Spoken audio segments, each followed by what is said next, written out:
Everyone, good morning. আজ আমি নিয়ে এসেছি একটা অন্যরকম একটা ভিডিও। সেটা হচ্ছে আমার স্নান করা কমপ্লিট। তো আজকে আমি স্নান করার পর আমার স্কিন কেয়ার রুটিনটা তোমাদের সাথে শেয়ার করতে চাই। তো তার জন্য আমি কী ইউজ করি চলো তোমাদের দেখাই। তার জন্য দেখো, আমি প্রথমে ইউজ করব গুড ভাইবসের একটা ব্রাইটনিং টোনার, তারপর পন্ডসের এই ময়শ্চারাইজারটা, যেটা আমি অলওয়েজ ইউজ করি, মানে শীত গ্রীষ্ম বর্ষা অলওয়েজ। আর তার সাথে গ্রীষ্মকাল তো সানস্ক্রিন তো আছেই, তার জন্য আমি রিসেন্ট ফেভারিট ডট অ্যান্ড কির এই সানস্ক্রিনটা ইউজ করছি। এটা সেটা হচ্ছে দেখো এই সানস্ক্রিনটা, প্রথমে এই টোনার। তো চলো স্টেপ বাই স্টেপ তোমাদের দেখাচ্ছি।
তো দেখো, মোটামুটি একটা ভাবে, মানে মোটামুটি নয়, মোটামুটি পারফেক্টলি বলতে পারো আমার স্কিন কেয়ার তো ডান।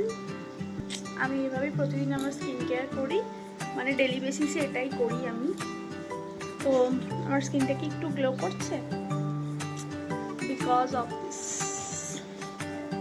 সানস্ক্রিন। প্রোডাক্টটা কিন্তু ভালো, তোমরাও চাইলে ইউজ করতে পারো, ঠিক আছে? তো এই হচ্ছে আজকে আমার ভিডিও। তোমরা জানি আমাকে কেমন লাগছে, জানি খুবই নর্মাল, বাট তাও তোমাদের শেয়ার করি। এই হচ্ছে আমার ফাইনাল লুক, বলতে নাইটি পরার লুক। চলো বাই।